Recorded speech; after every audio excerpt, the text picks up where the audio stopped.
Good afternoon, friends. Welcome to Coffee Break. This is Dr. Michele Alignay. It's Thursday. It's 9/9. Many are going on sale.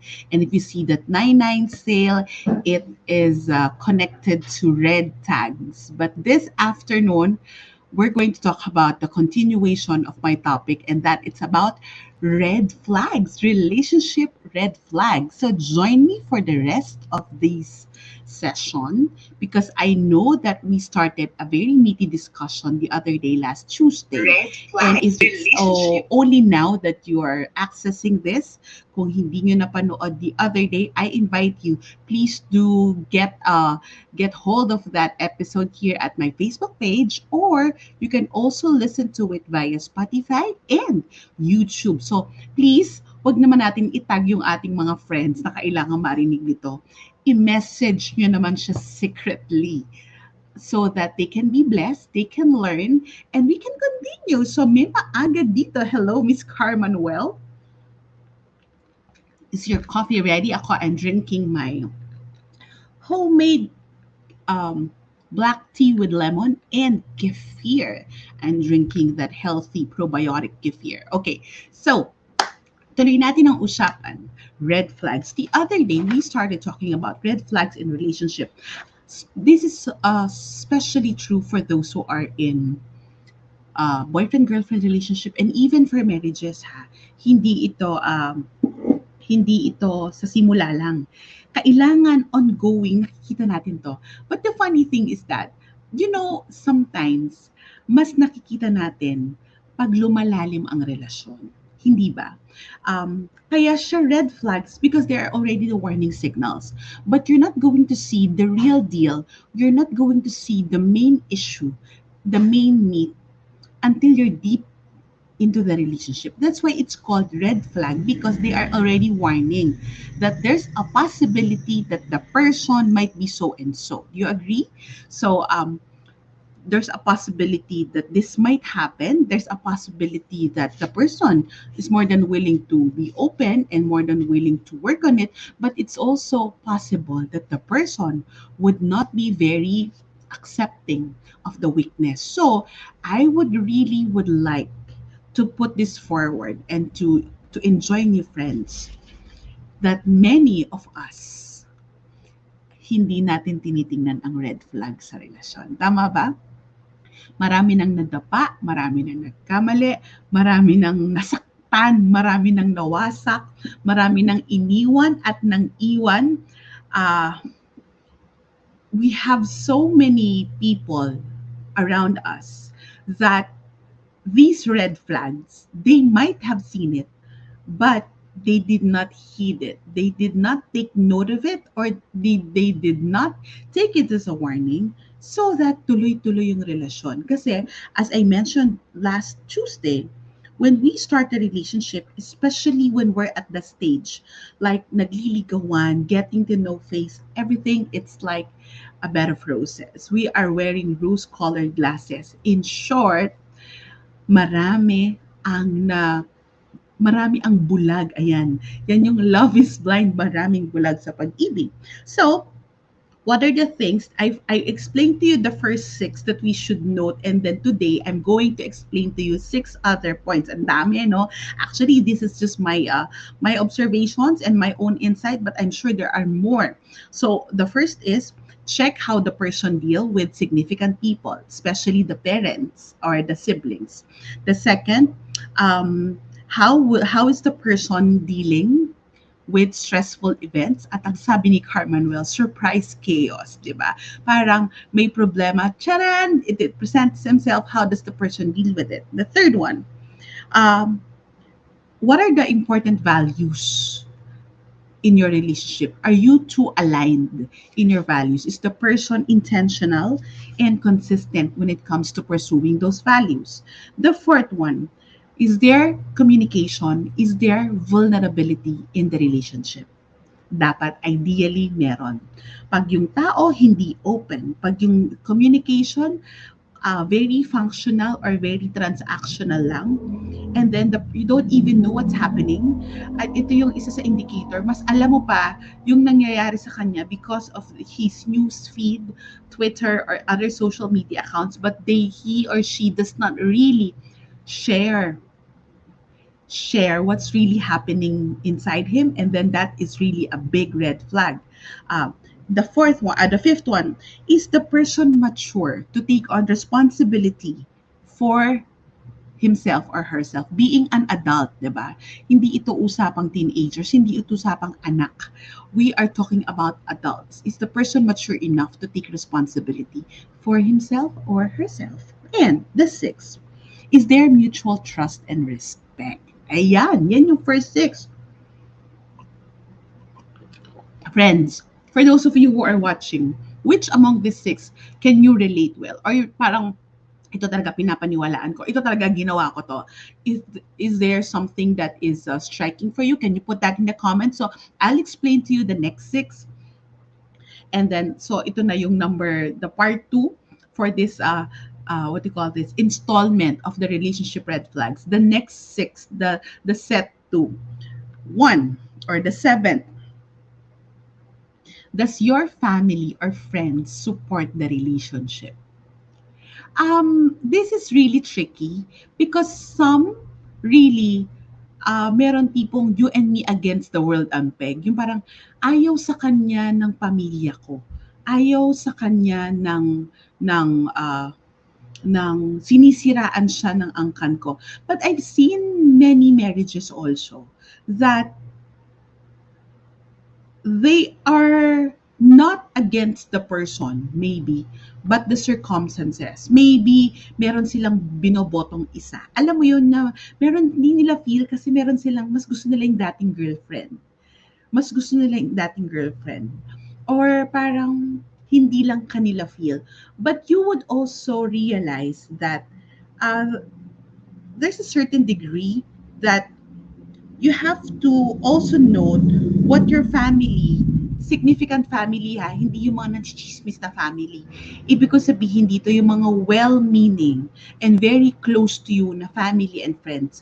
Pag sila yung nagsabi sa'yo ng red flag na parang nakita namin ito, ganito, na-note namin itong pattern na to, pag sila yung nagsabi ng concern na ganyan, maybe it's something for you to open up your eyes and to note na, oo, ito pala yung sinasabi nung ito pala yung ayaw ng daddy ko, ito pala yung warning ng mommy ko sa akin dati. So, they have voices.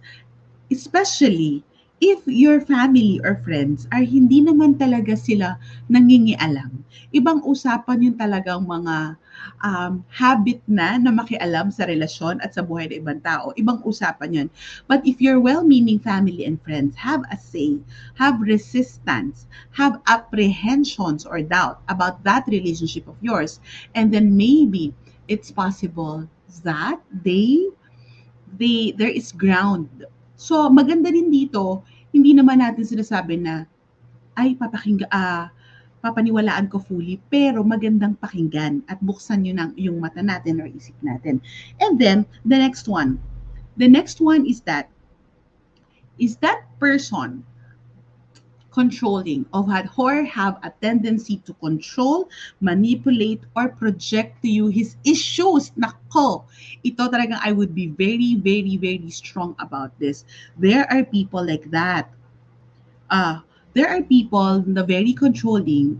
Sometimes, when we're at the start of the relationship, it looks sweet that ay ayaw niya akong concerned siya sa akin, ayaw niya akong mapasama, ayaw niya ako na sumama sa iba, he wants to spend time with me.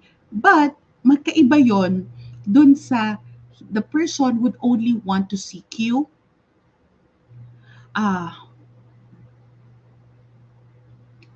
They don't want they want to actually be manipulative of what's happening to you. So, ano indicator dyan? Kung wala na kayong buhay apart from each other, and then you lost your friends, and all your friends are his friends or her friends. Kung ang friends nyo, one set of friends, because a couple should ideally have your own set of friends. The partner has her set of friends and both of you share common friends. Kung lahat na lang ng anything about your life, it's about being controlled or the other person have a say, ultimo paggugupit ng buhok, ultimo kung saan ka pupunta, ultimo yung diskarte mo, ultimo how you wear your accessories, ayaw niya yan, so hindi mo gagawin. I would really say that, hey, you are already stepping on who am I? Because this is actually very personal preference already. So there you go. So there it means that the tendency of the person to control or manipulate you, manipulative in that sense that emotional manipulation, meaning pag meron ka in-express na emosyon, pino-project niya sa'yo. Sometimes the tendency of a person is actually to do what we call emotional blackmail. Ano ibig sabihin dito? Yung when you're upset and then sabi niya, ako rin naman nasasaktan eh. Bakit sa tingin mo ba ikaw lang? So pinoproject niya rin sa'yo, ano, you are the source of my happiness. Or pag ikaw, pag ikaw nasasaktan, nasasaktan din ako. Or he make you feel guilty. I've heard of this many times. Yung hindi sila makamove on from the relationship, hindi nila maiwan yung isa kasi daw, depressed yung isa, some would say that I would end my life because of you, but this is actually the tendency to control and manipulative at lalo siyang red flags, 'di ba? Because each person is capable of deciding for himself. We may affect, but we're not actually the one doing that. And also, the tendency to control by non-confronting issue. What I mean by this, ito, tendency to control and manipulate. There are people that they do not listen to the issue. What do I mean by this? Have you encountered this? The way they control you is that they do not mind the issue. Wala yan. Okay lang yan. Pagdadaanan natin yan. Sige lang, ganyan lang yan. So, non-confronting the issue is actually an issue altogether. So, kita mo na yung tao. That's the way of, yung manipulative way niya or controlling tendency ng isang tao is that pag issue niya mabigat. Pero pag ikaw may concern, it's hard for the person to actually handle your own issue. So, let me just rephrase the two that I pointed out. One, does the family and friends support the relationship? May nag-comment dito. Yes, Jean, meron family members na nakakikita na nila yung red flags, pero ayaw nila mag-intervene sa relationship mo. Sasabihin na lang sa'yo kapag break na kayo. Yes, kasi meron mga family, sila yung napapasama pag nag-intervene. So, pupunta ka doon sa ibang red flags, di ba? So, dapat tayo actually, we have that open eyes and heart to be able to perceive and to absorb everything. The next one, the tendency to control, manipulate, or project to you their issues. Di ba yung project, issue talaga nila, pero parang ito ngayon, ba't parang napunta sa akin? Ba't parang ako yung galit ngayon? So that's another thing. That's actually a sign of possible insecurity. Kaya yan yung susunod ko. The third, feeling of insecurity and lack of sense of self. Have you heard of a person sinasabi sa inyo? I think sinabi na to many times here at Coffee Break. When the person tells you, you complete me. When the person tells you, you are my happiness. When the person tells you, you are my world. When the person tells you na, I cannot live without you. When the person tells you that parang you're making me happy. Well, ano ko, clown? I mean, come to think of it. When a person starts, it's nice to hear. We hear it in songs. I mentioned this. But is it healthy? No. Because that person might only be making us the way to fulfill their insecurity. For example, sira yung self-worth niya, sira yung self-esteem niya, and having that relationship with you is the way to build their sense of security. Parang, napasagot ko siya for guys, napasagot ko siya ang yabang ng dating niya. 'Di ba? Kasi sa kanya secure na meron akong girlfriend na tulad niya. Or for women, parang, oh my God, yung insecurity ko na nobody likes me, I'm not feeling so much love, and then this person is showing me attention. I feel so complete because of this. And that's a tendency. So friends, nobody can complete us. I am makulit on that. I would always tell people, no one can complete us. Nobody will. No one should make us happy. Even if you say that my family, my family is my all, my marriage is my all. Well, what about ourselves? What about our relationship with God? It may be all, but it's not the totality of everything, because if we make this relationship the way to feel our sense of self-worth, and then that is really dangerous. I'll tell you why. A person who is feeling insecure, hahanap yan lagi ng way to fill up the void. So a person who is lacking, so think about donut. The donut always looks for the munchkin. Yung munchkin binenta, 'di ba? Binenta ng iba 'yon. But if you are a person, can't we just be a complete donut in itself? We don't necessarily always have to have a munchkin to be, pampasak sa gitna natin to be able to complete us, because we can just be the most yummy donut in the world, right? Even though we are not complete, we complete ourselves in other areas. So there are the toppings, there's the goodness of the donut, parang ang sarap mag-dessert. But I would like to think of it that way. So a person, kaya may tendency, are you still here, friends? Kaya may tendency na ang isang tao na basag ang self-worth, humahanap siya ng way to fill it up by what? Relationships. Hinahanap yung sarili sa relasyon. They move from one relationship to another.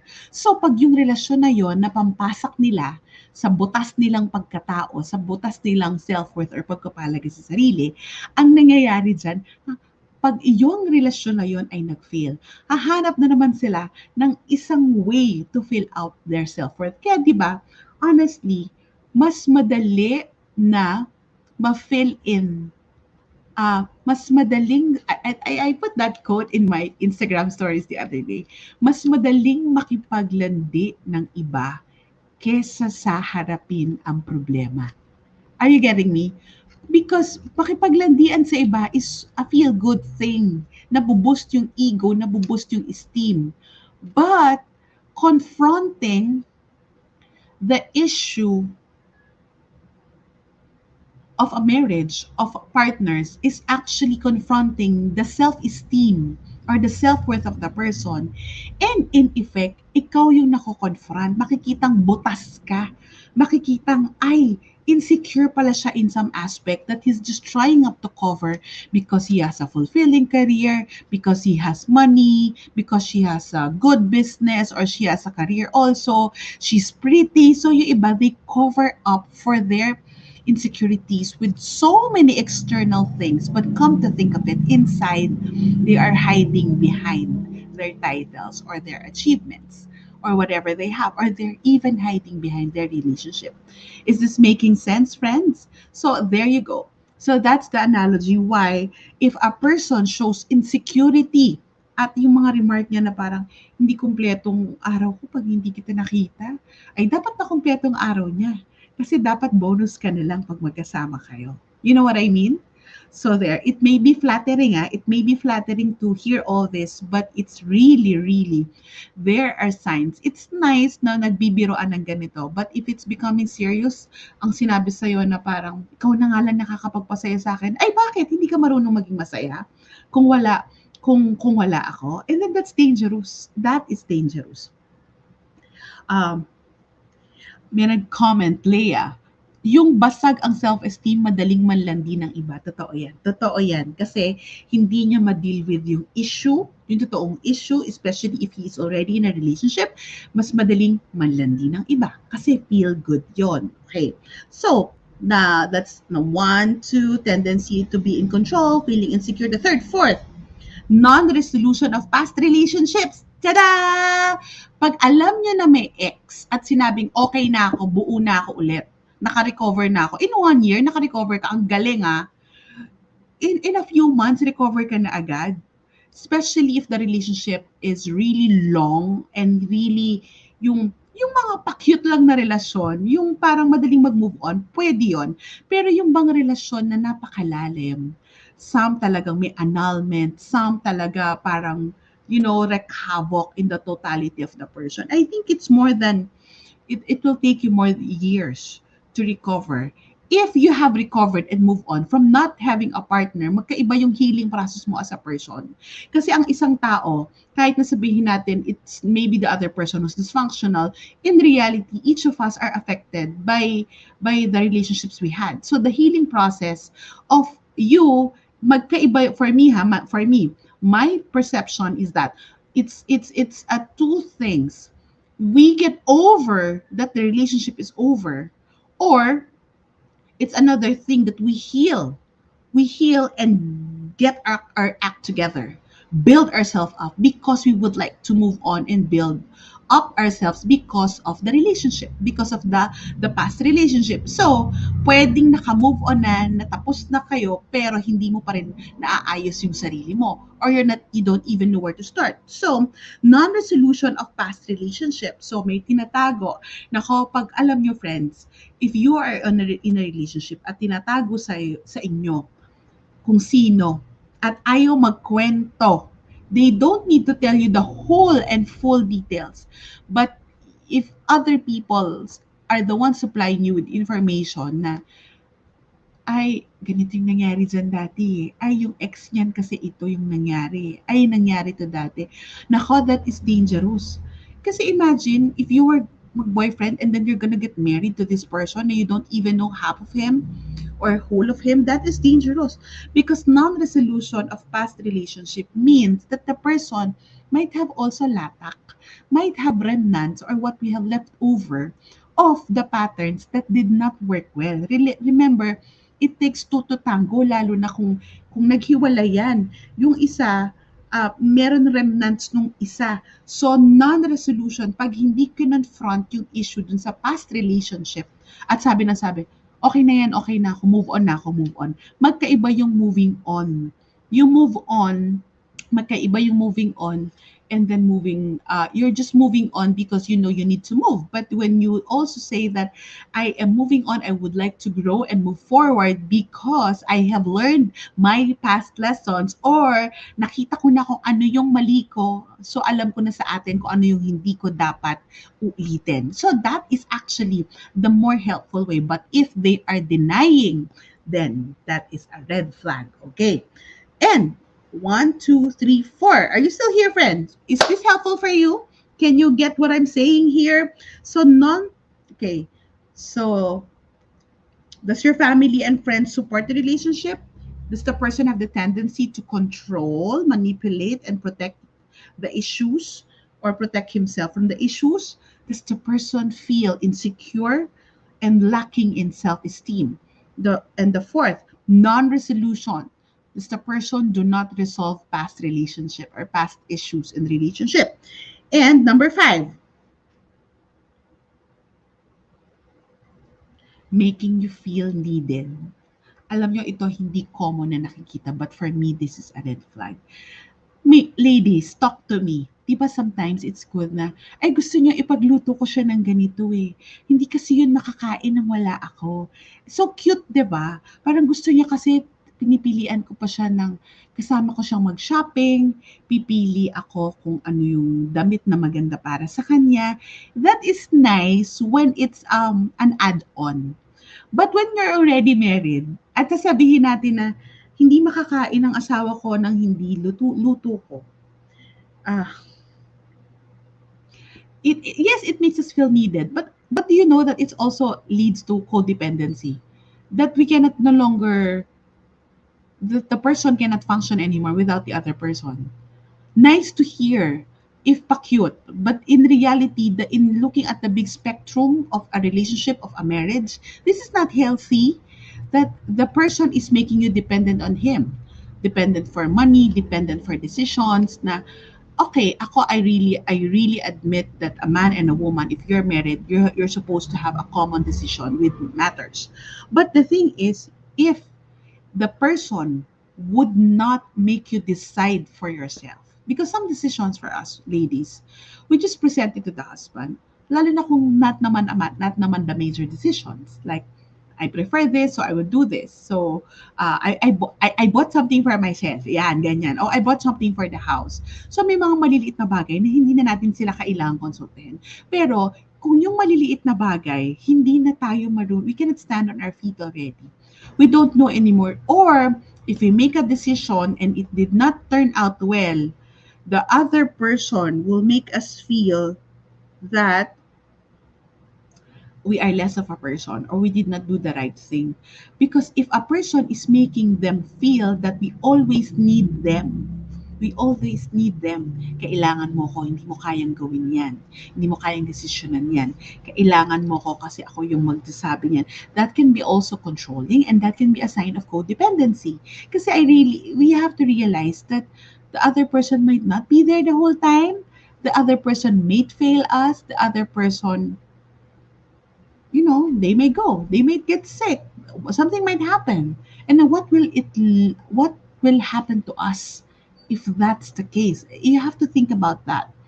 There is such thing as being codependent, meaning your source of happiness is each other, but you can no longer see who you are in a relationship. If you cannot see who you are in a relationship already because you just see the two of you and there's no more identity between the two persons, and then that is dangerous. This is even dangerous for family. So dapat yung kita natin yung bawat isa. Kita natin na, hey, I am becoming my own person. So, this is the red flag even for parents. Because us moms, we have a tendency that we want to feel needed. Kaya we feel bad when our kids are already grown and they no longer need us. We feel that babaksak yung mundo natin for many of us because wow, hindi na niya kailangan, may sarili na siyang buhay. And that we go into a guilt trip, especially if our kids show signs that I do not need you right now. I do not I cannot, I cannot help you right now. Oh, I do not have a need for you. But friends, in romantic relationships or in couple relationship, it has to be that we need each other, but we may not need each other. Okay? So, the fifth one, the last one, but I think it's very critical. Hi, Chi. Hi, Tin. Oh, I have some other friends joining us. The last one, if the relationship is abusive. Ayan, marami na akong narinig na to. Some are, decided not to pursue with the relationship even if they're gonna be on their own. Yes, you'd rather be on a loving relationship than the one who's already sending signs of and abuse. Pag physical abuse, that's an outright no-no. But there is such thing as financial abuse also, and also, of course, the verbal abuse and the psychological abuse. Ito yung mga hindi natin nakikita. And yun yung minsan, ang hirap desisyonan. So, ako, ang tanong ko na lang minsan if there are people asking me about this. If there's abuse already, and if it's already me, they're stepping on me already, ako, you have to know your worth. You have to know your worth. Can you say that with me? Know your worth. You have to know your worth because are we born because we would like to be in an abusive relationship? Sometimes it's not the money that's the issue. It's actually the psychological abuse that this person, hindi ka kinakausap, they are giving you threats, they are verbally attacking you already, they're not dealing with the issue, iniipit ka with some things, and then they make you feel less of a person na dati parang mahal na mahal ka, parang ibibigay sa'yo ang langit at lupa. Now, they treat you like you've been to hell and back. So friends, we are worth more than that. If there is abuse already, then you have to wake up. So what can we do? What do we do if we note about these relationship red flags? Okay? Ano ang gagawin natin? Pag nakita natin, tayong mga tita, nakita natin na, okay, I have the red flags. What do I do? Or if we see family, friends, and members that have red flags, what do we do? The first one, you have to look. Does both parties willing and open? This makes a big difference because I've heard many stories. I've people have asked me many times, paano kung ayaw maghumingi ng tulong or ayaw, iniwanan na nga kami, ayaw kasi may iba ng karelasyon, tapos na yun.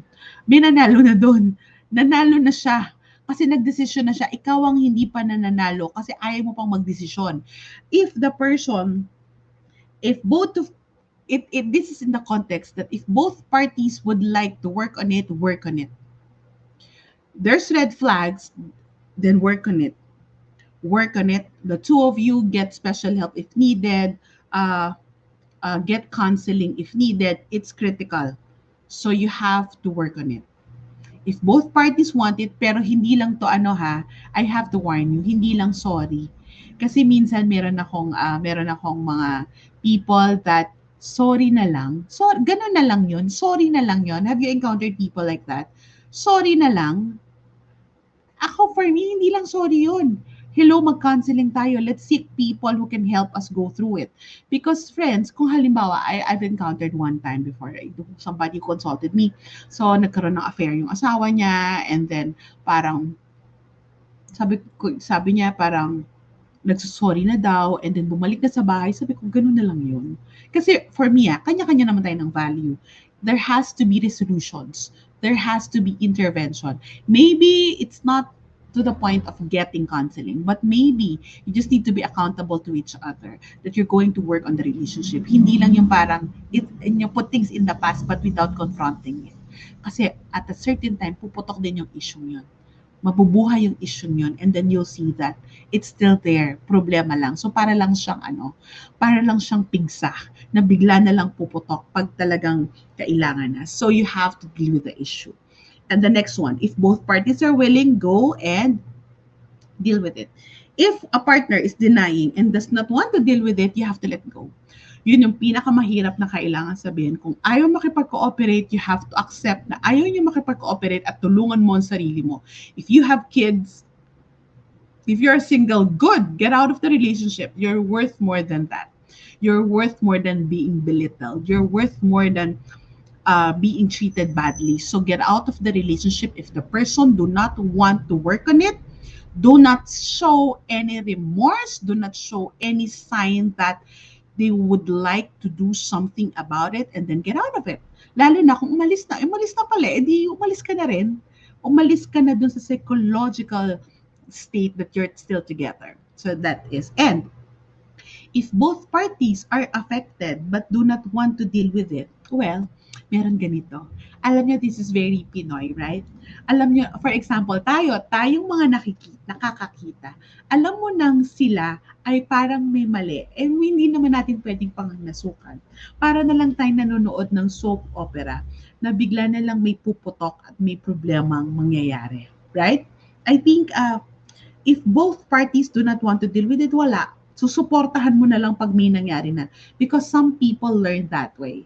Some people learn through experience that they do not want to be proactive in addressing issues. They do not even confront issue. They do not even admit that they have issues. So, tayo na lang kapag ipagpapasa Diyos na lang natin sila. And now, those are the three things. If both parties want to deal with it, go through the right path of rekindling the relationship. If a partner is not denying and you're the partner, accept. And then, if both parties are affected but do not want to deal with it, friends, wala tayong magagawa doon. Relasyon nila yun, pagdadasal lang natin sila pag may nangyari. Okay, and if you are in the middle of all this, I would reiterate what we can do. You have to be open. If you are in a relationship and you know that you need to be more alert about the red flags. One, you have to be open. Do not make excuses for the other person kasi ang tendency natin ganon. Nakita mo ng mali, kasi naman ganyan talaga sila sa bahay nila. Ayan, ginagawan po na pa natin ang justification. Tayo rin yung gumagawa ng excuses or palusot para dun sa tao. Just be open. Just be curious, just be accepting of what is unfolding, and then take note of it. So you just have to be open. Do not make excuses. Do not rationalize for the other person. Just accept it. The next one, be objective. Puro to B and O. Be open, be objective. Look at the person at a third person's point of view. Kasi minsan hindi natin, di ba? Minsan tayo parang hindi tayo maniniwala hanggat hindi natin na-experience. So also, you have to be very objective na you have to see it from the other person's point of view. Alam mo naman natin kung sino yung mga taong well-meaning at kung sino yung mga taong curious lang sa buhay natin. Diba? Or chika lang sa buhay natin. So, be objective. The third person, look at the situation, at the red flags coming from a third person's point of view. Kumbaga, kailangan mong lumabas dyan sa relasyon at makita mo the way other people are seeing you. And then last, be observant and of patterns and consistencies. I think I mentioned this last time. You have to be observant of patterns and consistencies. Yung sinasabi ko, this is critical. Yung mga bagay na na-note, no, and we're starting to be open about it, you check if it will happen in other areas.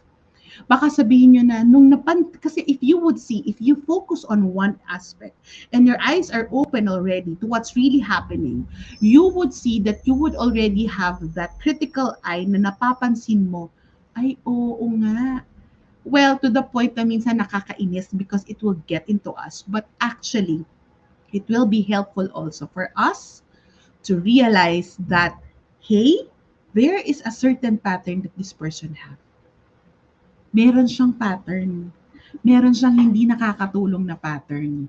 Na itong pattern na to, if you are observant only, you have to take it as a possible red flag. So, dear friends, yan ang mga bagay na kailangan nating tingnan sa relasyon. I know that it might not be us, but we are surrounded by people who have a lot of red flags in relationship. And I really believe that if the red flags are there, we are not defined by the red flags, but it can be actually a tool for the relationship to grow, the tool for the relationship to be strengthened if the two of you, if the people in the relationship are willing to take note. Alam nyo, applicable tong red flags sa family. But these red flags are actually applicable if the people in the relationship or in the family are willing to work out the relationship. Hindi tinutulugan ng relasyon. Hindi iyan parang halaman na diligan mo lang at paarawan mo. Okay na sila. Kailangan alagaan. Kailangan may tender loving care, may intentional na effort to be able to make it better. So that's about our relationship red flags episode. I hope that you've learned something this afternoon. And I would like to invite you, if there's one word or one phrase or one big learning that is your takeaway for today, can you put that in the chat? And you may also share this to family and friends. The other episode, the first episode of this, is really we have so many views, and we would like to continue with this because many people need it. And more importantly, my last announcement, I'm running the Martha's Paws Body and Being Workshop. It's already going to be next Saturday on September 18. I have very few slots left, fewer than 10 slots left. And so if you would like to be part of it, please register at this link so that we will see your email, you will see the full details upon registration, and then you can get in touch with us through this Facebook page or through the registration details. So, and lastly, do send this to family and friends who might need it. And of course, if you are blessed with this relationship, you are blessed with the relationship that we have here at Coffee Break, and you are blessed with the learnings and the insights that I shared with you, please do share your love with me by sending stars, the digital gifts here in Facebook, so that I can continue on with the mission of doing coffee break, and I can pass on the blessing, the people that I reach also. So that's about it. I hope that you can join me next week again for some exciting for more exciting topics. And if you have topics that you would like to see, please put your comments here or send us a message so we can look into if that's part of it's part of the mission of Coffee Break to talk about well-being, family, and faith. So give me your suggestion, give me your shout out of what possible topics that we can explore. So alam natin that that's what you listeners need, and that is something that I can share with you. So I hope that you are blessed with Coffee Break. Share this to family and friends. Send me your insight. What's that striking point for you? And send me the digital gifts called stars so I can continue doing Coffee Break. This is Dr. Michele Alignay. Magandang araw sa inyong lahat, and may you have the best of your relationships. God bless you.